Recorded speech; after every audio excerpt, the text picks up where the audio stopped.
Crispy roasted Old Bay potatoes.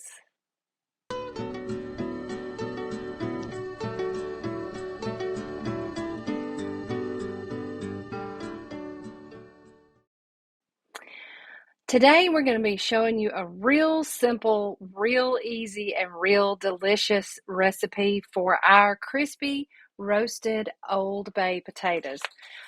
This one can be found over at thebutteredhome.com, and what we've done ahead of time is we have taken 6 to 8 medium red potatoes and we have boiled them whole with the skins on. Now we're just going to cube those into bite-sized pieces.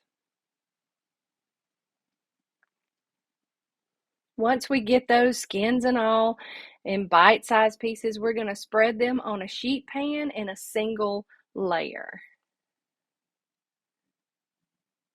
And it doesn't matter if the skins tend to want to peel off. It's okay. They'll still get crispy and golden as they bake in the oven.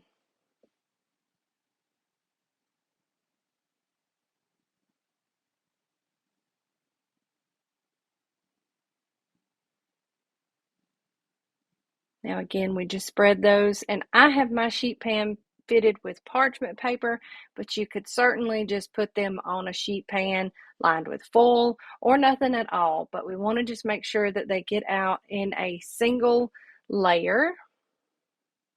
Now I have about a half a cup of chopped red onion that I'm going to just sprinkle all over.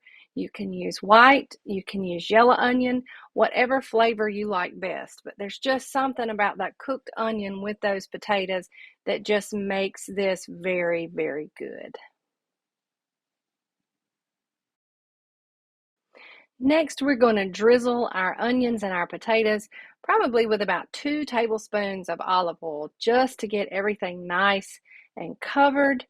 And then we're going to put in probably about a half a teaspoon of salt, or a little more, just salt to your taste, probably about a quarter of a teaspoon of pepper.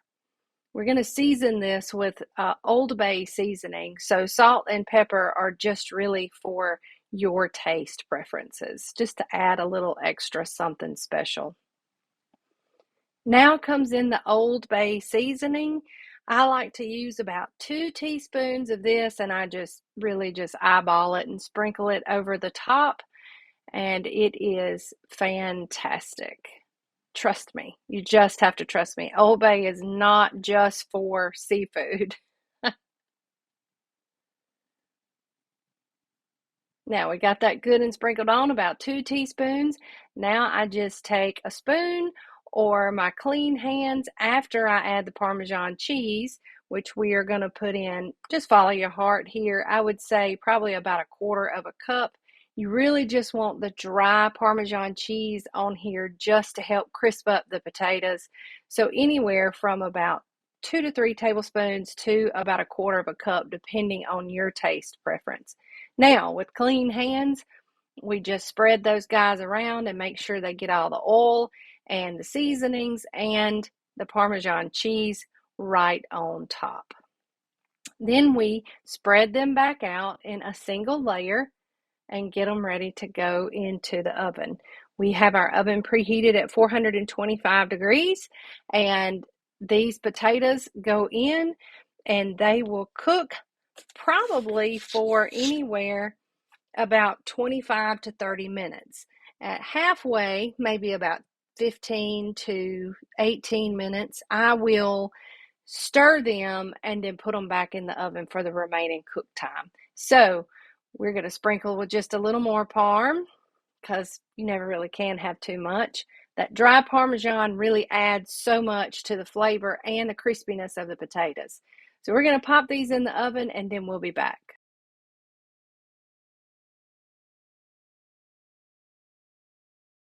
Okay, we're back. We finished a 30-minute total cook time. After 15 minutes, I took them out of the oven and I stirred them up real good, put them back in a single layer, and popped them back in the oven for about 15 minutes more. Now they have come out all crispy and golden, and they are fantastic. Let them cool just a little bit, and you have on your hands the perfect potato side.